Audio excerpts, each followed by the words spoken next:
Hello मेरे प्यारे प्यारे बच्चों, कैसे हो आप लोग। आई होप आप लोग बिल्कुल ठीक होगे और बहुत अच्छे से पढ़ाई कर रहे होगे। आप में से जो भी बच्चे नीट 2026 का एग्ज़ाम देने वाले हैं, आपका सबसे पहला स्टेप होना चाहिए कि आपको आपका सिलेबस बहुत बहुत बहुत अच्छे से पता होना चाहिए। तो आज मैं आपको आपका नीट 2026 का सिलेबस बताऊंगी। तो चलो स्टार्ट करते हैं। सबसे पहले स्टार्ट करते हैं फिजिक्स से। Class 11th plus class 12th मिला के आपके पास है टोटल 30 चैप्टर्स जो आपके नीट 2026 में आएंगे। मेरे प्यारे बच्चों, मेरी बात ध्यान से सुनो।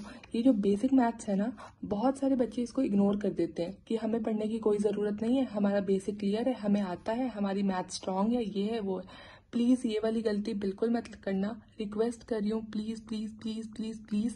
जब भी फिजिक्स स्टार्ट करो, बेसिक मैथ से स्टार्ट करना। इसमें आपको बहुत सारी चीज़ें सिखाई जाएगी, जैसे कि algebra, trigonometry, phase diagram, coordinate geometry, graph के बारे में बताया जाएगा, hyperbola, parabola, differentiation, integration, maxima, minima, logarithm, binomial expression. ऐसी बहुत सारी चीज़ें आपको बेसिक मैथ्स के अंदर पढ़ाई जाएगी।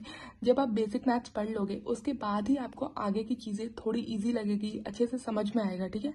तो please please please please please, जब भी फिजिक्स स्टार्ट करो, बेसिक मैथ से ही स्टार्ट करना, ठीक है। अपने आप को ज़्यादा शेर मत समझना कि नहीं नहीं मुझे तो नहीं करना बेसिक मैथ्स, सब आता ही है। प्लीज़ एकदम ज़ीरो से स्टार्ट करोगे ना, तभी जाके हीरो बनोगे। तो अच्छे से फिजिक्स को बेसिक मैथ से पढ़ना स्टार्ट करना, ठीक है जी। तो ये रही उन चैप्टर की लिस्ट, आप लोग स्क्रीनशॉट ले सकते हो, ठीक है। ये 30 चैप्टर आपके नीट 2026 में आएंगे, देख लो, ठीक है।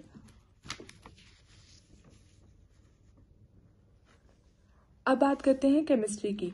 जैसा कि आप सबको पता है, केमिस्ट्री 3 पार्ट में डिवाइड है, इनऑर्गेनिक, ऑर्गेनिक और फिजिकल।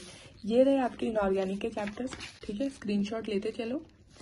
ये रहे आपके ऑर्गेनिक के चैप्टर और ये रहे आपके फिजिकल केमिस्ट्री के चैप्टर्स, ठीक है। अब आप में से बहुत सारे बच्चे कंफ्यूज हो रहे होंगे, practical physical chemistry, practical organic chemistry और सॉल्ट एनालिसिस, ये क्या है।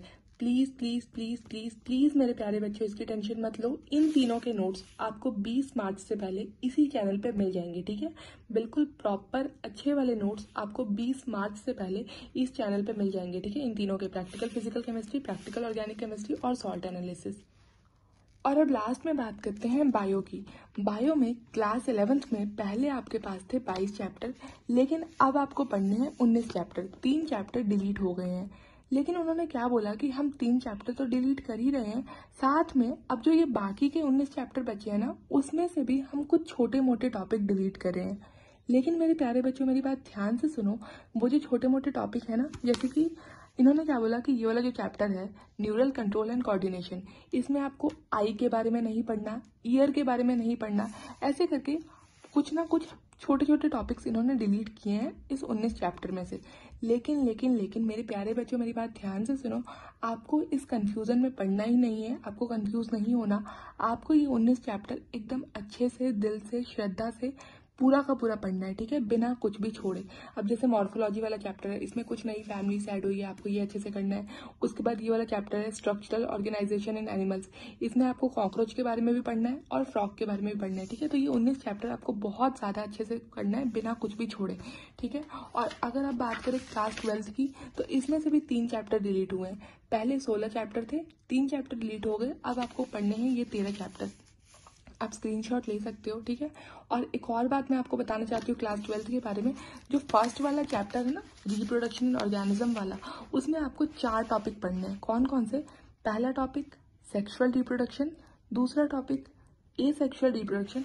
और प्लीज़ इस चैप्टर में से ये दोनों डायग्राम बहुत अच्छे से देख लेना, इसकी लेबलिंग देख लेना, पेपर में आने के चांसेस हैं, ठीक है। चैप्टर बेशक डिलीट हो गया है, लेकिन ये 4 चीज़ें पढ़ लेना, एसेक्सुअल रिप्रोडक्शन, सेक्सुअल रिप्रोडक्शन और ये 2 डायग्राम, ठीक है बच्चों। तो ये आपका बायो का सिलेबस है। नीट 2026 के सिलेबस को लेके अगर अभी भी आपके मन में कोई डाउट है, तो आप मेरे से कमेंट में पूछ सकते हो। बाकी अच्छे से पढ़ाई करो, अच्छे से खाना खाओ, खूब सारा पानी पियो, क्योंकि हेल्थ बहुत इंपॉर्टेंट है। आप जितने ज़्यादा हेल्दी रहोगे, उतने अच्छे से पढ़ाई कर पाओगे। All the very best.